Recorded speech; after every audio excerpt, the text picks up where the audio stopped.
সামায়ন এখন যাচ্ছেন স্কুল, তাই তো রেডি হয়ে গেছে, তারপরে চলে গেছে। তারপরে আমি রান্না স্টার্ট করে দিয়েছি।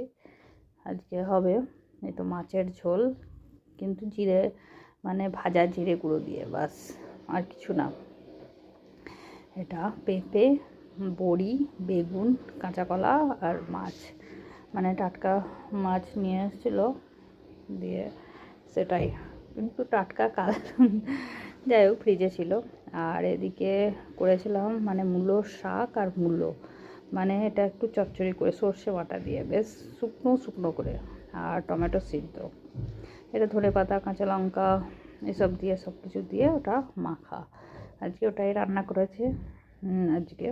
তারপরে তো সমর খেয়ে টেয়ে চলে গেছে, এসব করে তারপরে চান টান করে তো সামানকে যাচ্ছিলাম আনতে যাব, তাই রেডি হচ্ছিল, তাই তারপরে সামানকে নিয়ে আসবো। একটু গরম গরম ভাব চলে এসছে এখানে দিল্লিতে, কিন্তু মনে হয় যেন এর মেঘ মেঘ ভাব বলেই হয়তো গরমটা, আবার ঠান্ডা পড়বে হয়তো একটু। যাই হোক, সোয়েটার টোয়েটার পরে নিলাম, এবার যাব। বাইরে হাওয়া দেয় যেন একটু ঠান্ডা ঠান্ডা ভাব লাগে। তারপর সামানকে নিয়ে আসবো, তারপর আবার বাকি কাজ, অনেকক্ষণ টাইম লাগে, 1 ঘন্টা লেগে যায় ওকে নিয়ে আসা, সব কিছু করতে নিতে প্রচুর টাইম।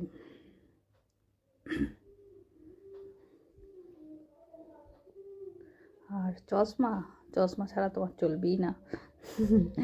চশমা না পরে গেলে এক একদিন ভুলে যায়, মনে হচ্ছে যা বাবা হুপড়ি হয়ে পড়ে গেলাম নাকি, এরকম মনে হয়। চশমাটা একবারে কি বলবো।